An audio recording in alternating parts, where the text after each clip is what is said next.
I always get injured when I'm feeling the most confident, when I feel like, okay, cool, I'm here now. Rasi, you want to call me or what? Felt like I didn't have purpose within that period in time. It's funny how we rugby players make, rugby our purpose.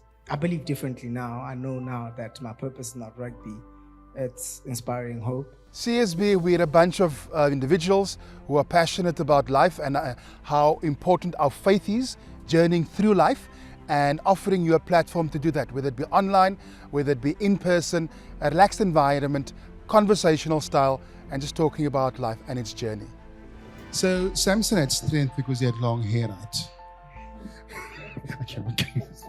Are we going to start like that? We're going to start like that. No.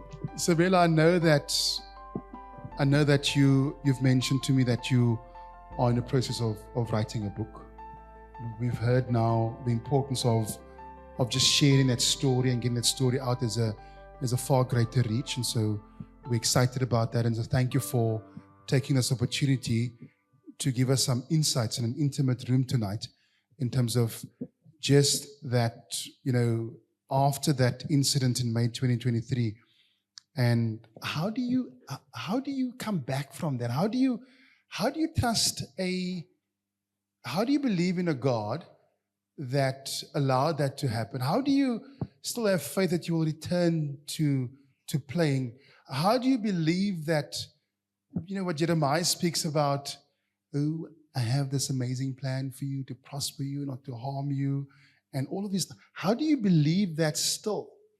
And how do you navigate a space where your employer says to you, time's ticking?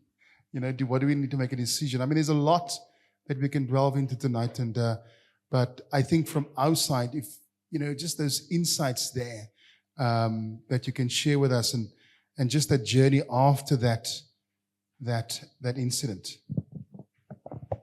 Yeah, well, I was listening to all the questions that you're asking me, and I'm like, how do you answer all of them in one? It's a lot of questions. It's loaded. But I think for me, one word kind of like signifies and impersonates everything, and that word is peace. In May, when I got into the accident, the simmers and the echoes within the rooms was like I was done. That was the immediate thing. So it was okay, cool. Thank God you're not dead, firstly. Secondly, it was okay, like at least it's just the arm area that we're dealing with. And thirdly, it's like, oh my God, it's pretty bad, dude. And because I had a gersh and my nerves were gone, my muscle was gone, below my elbow, everything was gone. So everybody's talking about amputation. It's like, okay, cool, that was the third thing. And obviously, like in that time and period, it's quite scary and everybody's jittering around you about, the possibilities thereof, what you might undergo. But I won't lie to you and be like, I was part of that chaos. I had so much peace, Eddie, like it is crazy. I remember even at one point, like, the doctors asked me, like, dude, what are you on? Do you realize how serious this thing is? It's extremely serious. The severity of this thing has a lot of weight. How can you be so positive? And I'm like, I don't know, maybe it's an extraction of who I am, because naturally I'm a very optimistic person and I'm naturally positive. But it was something at the point in time with this incident, it was something like way deeper. It was like, I don't want to say a voice, but like something was telling me, dude, you're not done. You're not done. And it came with that peace that pretty much suppressed my state of being at the point in time. And I believed that. And the medical professionals, they said that it's time. Everyone said it's time. Medical professions, and like this is specialists. This is guys that really deal with these things on a daily basis, and they specialize within this field. They are the masters of this field. They are the lords of this castle. So if they say that, it means that's it, right? But I truly didn't believe it. I followed that voice within my heart that says you're not done. And that's all I believed in. And obviously, like, everybody claps now because I'm back. And, you know, the voice that I followed, it stands true now. But it was, at a point in time, it was only me that believed. Even my family didn't believe. People that love me, people that are close to me. My coaches didn't believe. No one believed. Just that. And I just followed that voice. Sure. No one believed. Even the coaches. Sure. Seabelo, but you had the undying belief that you will eventually return to play. Were there any individuals in your world that at some stage came alongside you just to offer that helping hand? Because 19 months is an extremely long period. I don't know, I know that there's, the Stormers, they would probably contact you for 9 or 12 months period, and then your contract insurance kicks in. But you were way out of those timelines. You I know you were way out of those timelines. But there was peace. Yeah, unexplainable peace. And honestly, like I try to explain it, but I really cannot. It's nothing that, that really comes from me. It really came from, the ultimate being, which is my God, I believe. That's the best way I can explain it. Yeah, I was just calm. I was just at ease. And I just kept on following the voice. Like, it was tough, it was tough in the beginning. And to have to do it alone was very tough. Obviously, like, as you go, you rally up a couple of people and, they start believing with you. Mario from Connect, the Connect Academy guys, which is kind of like my home. I'm heavily involved with that. They started training me up. I didn't go to the HPC once within the period. Not once. I was just training by Connect, uneducated trainers, by the way. And I think the ignorance that we all had is what helped us at the end, because, those people are not professionally qualified to train people or whatever. They're not physios, they're not all of that, but they've acquired some experience within the industry. Murray has been training people for about 20 years, so he knows how the body moves, he knows how to train people. So it was just that. It was just a couple of people that are unqualified that had a certain belief, and we fought for it. So if print media is to be believed, the impression that they created was that the arm was just hanging on its last thread. Basically, yeah. I remember that when they wanted to amputate. Okay. Okay. I remember when they wanted to amputate. I was like, yeah, no, this is the day, bruh. We're gonna have to go for it before it gets too late. And let's just give it a chance. Let's just give it a week. If it's not responding in about and this a week, is after the incident, so that okay. It's like, if it's not responding, let's just give God time. If it's not responding after a week, we'll do it. It's okay. I'll be at peace with that. And God did his thing. Like, the next time they saw the arm, it was responding. It was a little bit better than what they left it at. Supposed to give a wave or something? Or? No, far from that. So what is responding? What is that like a? I don't know what the clever people saw. You touch here, then the pinky does that, or no touching, no nothing. This thing, I couldn't move my arm for about at least 9 months. So yeah, but they saw like how it was responding when they put on stuff like vacuums. So they put like a what do you call it? A fixator to stabilize it, and it was responding well. So it's like, okay, cool. There is response. So let's just keep on going at it with the load that we have now and see if we kind of like map out.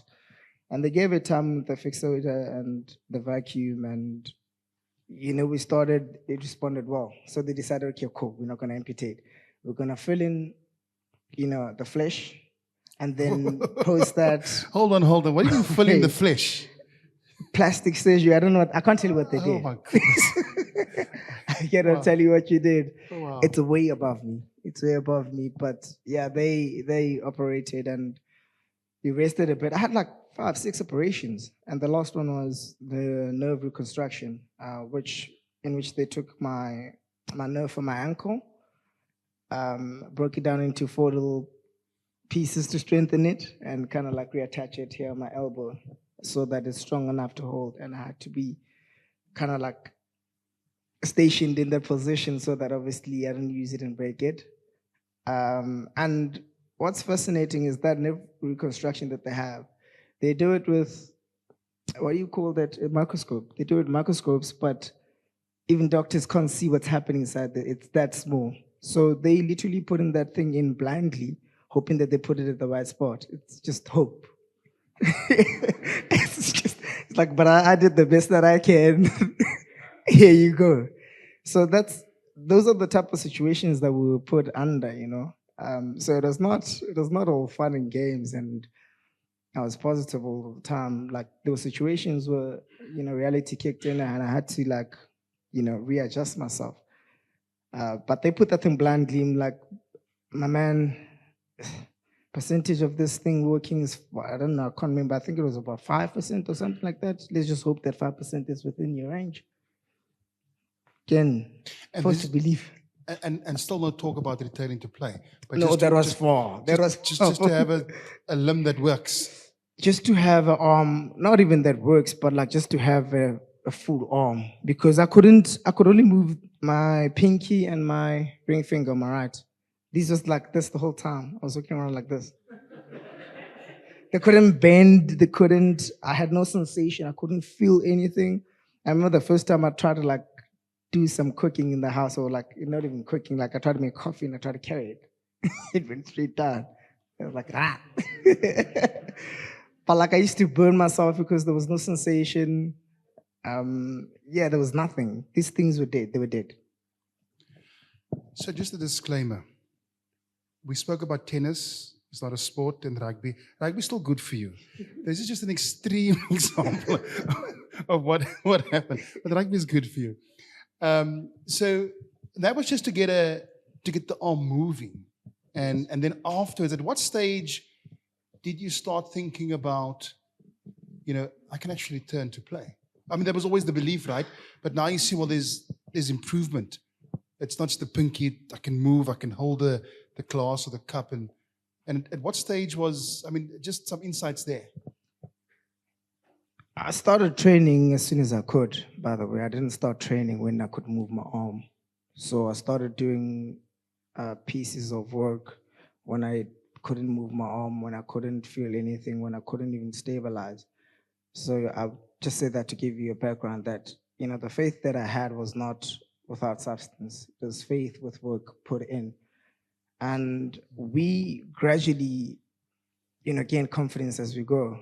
I couldn't talk about a push-up. I couldn't even plank. I couldn't even hold my body weight, like just push off. I couldn't push off. I couldn't do anything.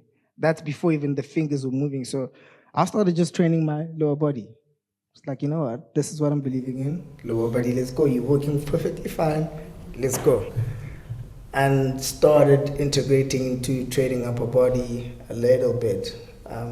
The guys are connected. It is a funny thing. They put like tapes. So like I'll grab like 2 kgs or something, and they'll put like tape on my on the 2 kgs so that I'm able to hold it. Oh wow! And then we do exercise like that.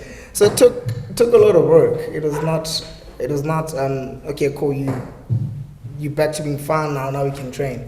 We did a lot of work to get back to obviously like training properly and get to a point where, you know, stomachs can see, okay, you're good now.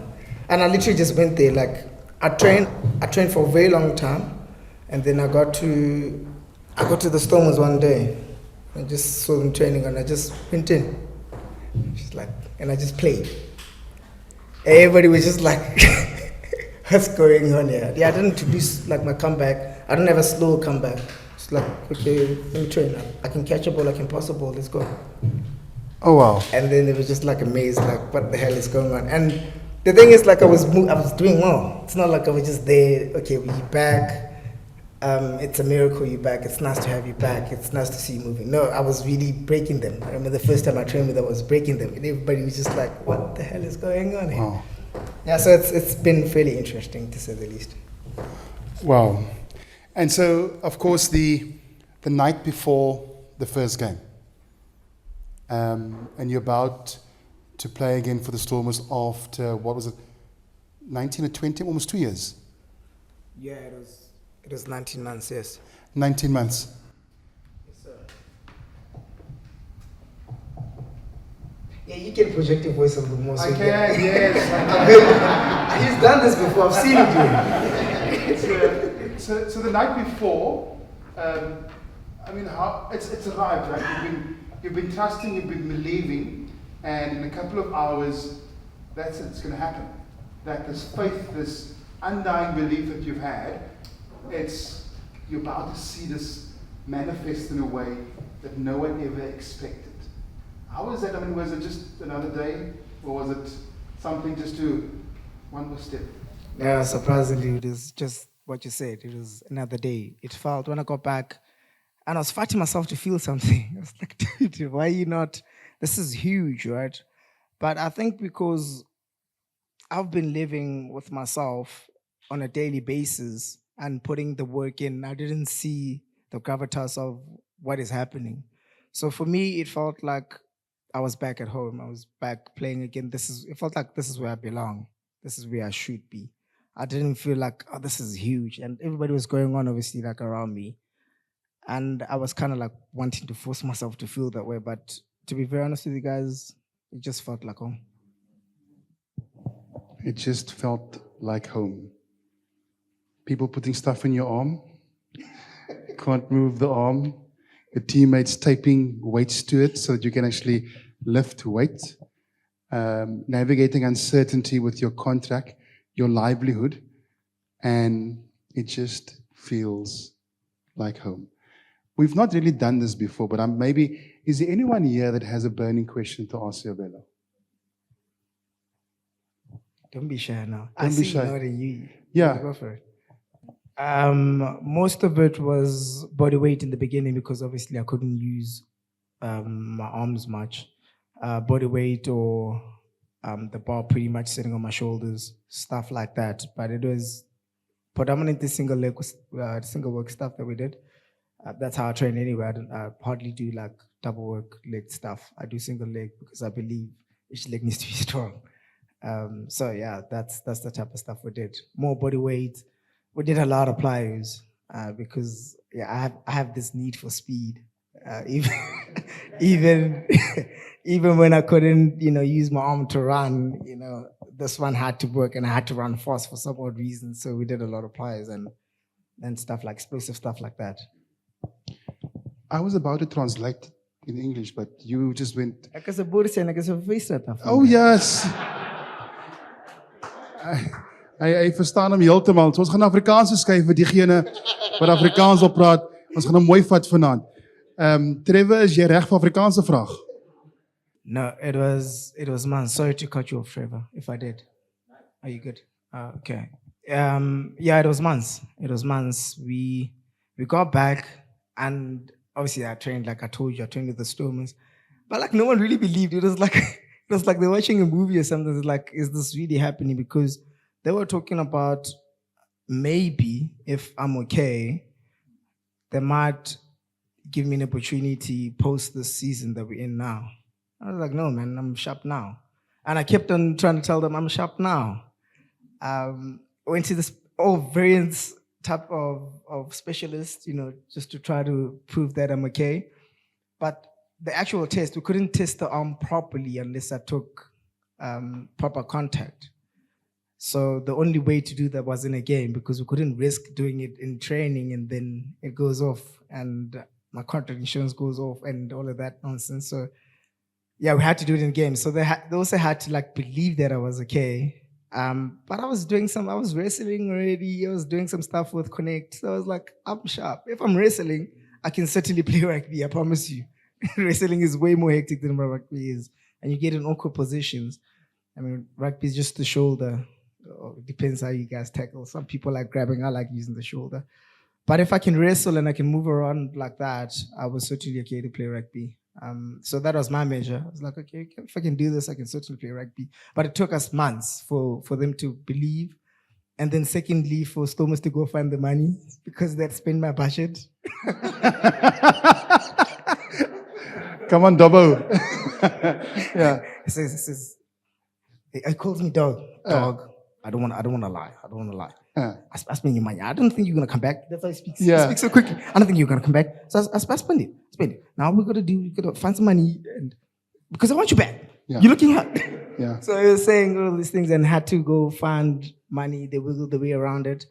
And I got a piece that could pretty much sustain me, if I'm gonna call it that. Obviously, coming back from something like that, you're not gonna get back to where you were in terms of finances. You have to kind of like build yourself up. But I was cool with that. I was like, it's okay. Like, I'll downgrade if I have to downgrade. I'm just, following this mission that I'm just following what God wants me to do. And he'll give me back up there if I have to. And also in your absence, they contracted a lot of wings. Too many of them. Now there's a whole lot of us like looking at each other training, like who's training now, who's not. Yeah, and yet you come from where you were, boom, into the starts lineup, and there you go. I mean, yeah, just help us understand that as well. I mean, you've got, Springboks that they contracted as well. Skosan was here, he's still here. They got Clayton Blommetjies, quite a few wings, centers that play wings. So who do we have? We have Suleiman Huttenberg, yeah, Cornel Skosan, Ben Lauder, Leolin Zas, Angelo David, Sako Makata, Seabelo Senatla, Travis Ishmael. Wow. You can only play two, by the way. We are a bit short on props. Maybe we should use their budgets to get props in that. Yeah. Yeah, no, we have a lot. But I think the reason why they kind of like threw me inside there was just the way that I was training. It was undeniable. Everybody could see, the players could see. And I used to ask every week, dude, like, when are you gonna play? I'm like, why are you acting like it's my decision? Yeah. So I think I was showing you that, I'm back where I should be. I'm training at a very high level. And I think that's why I got the opportunity. It's funny that you say that because like when I did get the opportunity, I didn't play according to how I was training. It was of the quality lesser than. And I was so frustrated with myself. I was like, dude, like, what is this? What you're dishing out and what you can do is two different things. But I also had to be really patient with myself and understand I haven't played rugby competitively for about 19 months. And it was a very tough space for me to navigate because I've been injured quite a lot, right? And every single time I came back from injury, like immediately I'm on. So that was kind of like a first for me. It's like, it was such a weird space to be in. I was like, yo, okay, now I have to like pretty much, trust that we'll get back there. And I played another game and I still gave the same kind of performance. I call it like a 5 out of 10. And then they dropped me the next game. I was like, oh my God, here it goes. And I can't remember, something happened with Leolin Zas. He couldn't play.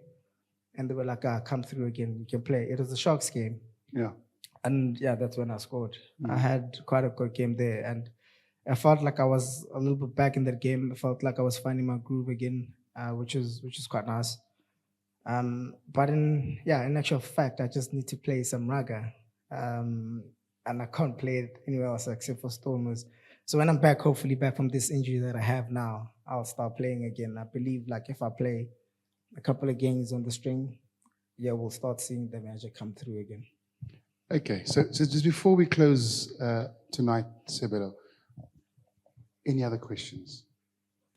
So the interview that you're referring to, my good sir, on Heart FM is an interview that I had with Jeremy. So I got myself into a little bit of trouble, if you may call it that, when I got injured, because it is such